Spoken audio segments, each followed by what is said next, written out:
आणि म्हणून मला एक खात्री होती की माझी उमेदवारी जर असती तर 100% मी 1 लाखांनी नाही तर 2 लाखांनी या ठिकाणी निवडून आली असते। मी प्रत्येक वेळेला लीड घेतला होता, यावेळेला जर आपण मायनस झालेलो आहोत तर निश्चितच आम्ही सगळ्यांनी आत्मचिंतन केलंच पाहिजे। माझ्यासाठी जो काही सर्वे त्यावेळेला झाल्या आणि सर्वेच्या माध्यमातून दाखवल्या गेलं तसं मला असं वाटतं की त्यांच्या संदर्भामध्ये सुद्धा अशा पद्धतीचे सर्वे व्हावं, चिंतन व्हावं आणि त्यानंतरच सगळ्यांच्या उमेदवाऱ्या फायनल व्हाव्या। राज्यातील अतिशय प्रतिष्ठेची लढत असलेल्या यवतमाळ वाशिम मतदारसंघामध्ये राजकीय घडामोडीनंतर भावना गवळी यांची तिकीट नाकारण्यात आली आणि महायुतीकडून राजश्री पाटील यांना उमेदवारी देण्यात आली आणि त्यांचा पराभव झाला। ताई, मला एक सांगा, जर आपली उमेदवारी असती तर काही वेगळं चित्र असतं का? नाही बघा, या मतदारसंघामध्ये गेल्या 25 वर्षापासून मी या मतदारसंघाचं प्रतिनिधित्व करते आहे खासदार म्हणून आणि प्रत्येक वेळेला या भागातील जनतेने माझ्यावर प्रचंड विश्वास दाखवलात आणि मी सातत्याने हे पण बघितलं की माझी प्रत्येक वेळची जी लीड आहे ती वाढत गेलेली आहे।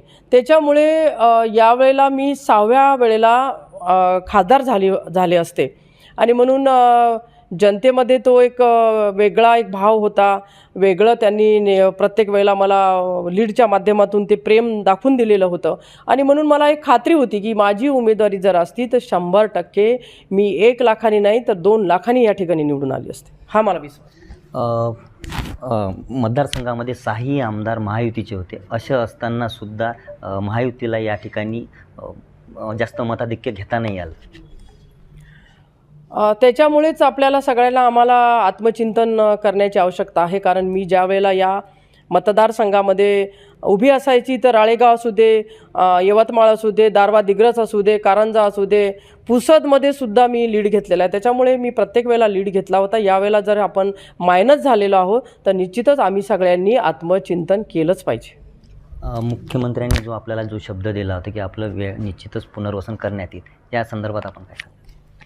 मी तर असं म्हणेल की आमचे मुख्यमंत्री साहेब हे शब्दाला फार पक्के आहेत आणि तो शब्द निश्चित ते पाळतील, हा विश्वास मला पण आहे आणि माझ्यासोबत असणारे जे काही कार्यकर्ते, जे काही सगळ्या जाती धर्माची मंडळी आहे, जे साहेबांना बोललेत, भेटलेत, त्या सगळ्यांना आहे। त्याच्यामुळे मला निश्चित खात्री या ठिकाणी आहे की उद्याचं आपलं जे काही राजकारण आहे किंवा उद्याची जी काही आपली विधानसभा आहे त्या विधानसभेच्या दृष्टिकोनातून सुद्धा या ठिकाणी निश्चित ही जबाबदारी घेऊन मी काम करेल आणि साहेबांनी जो शब्द आहे ते साहेब निश्चित पाळतील। दारवा दिग्रस हा मतदारसंघ सेनेचाच पालकमंत्री संजय भाऊ राठोड यांचा आहे। या ठिकाणावरूनही महायुतीच्या उमेदवाराला कमी मताधिक्य मिळालं आहे, उलट वाशिम आणि कारंजा या भागात महाविकास आघाडीला जास्त मतं मिळाली।